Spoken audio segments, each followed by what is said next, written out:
YCP అసమర్థ పాలనతో గ్రామాల అభివృద్ధి కనుమరుగు చేశారని రాష్ట్ర టీడీపీ ఉపాధ్యక్షులు, కొత్తపేట నియోజకవర్గ టీడీపీ ఇన్ఛార్జ్ బండారు సత్యానందరావు ఆరోపించారు.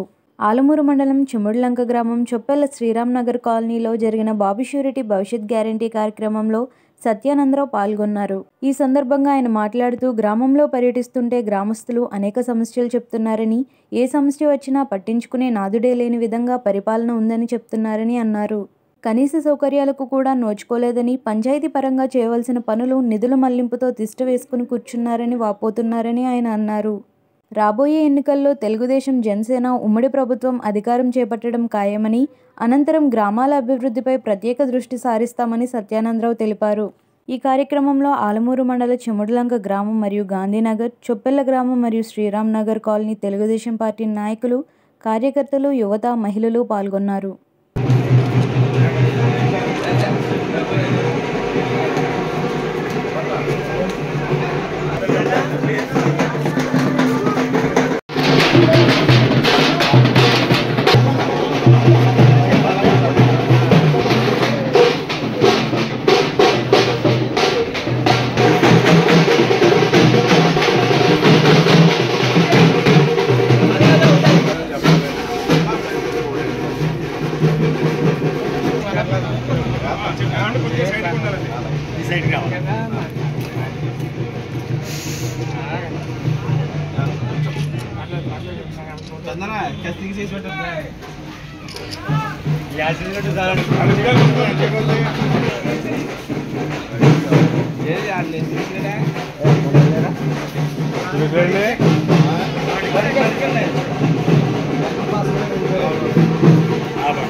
Yeah.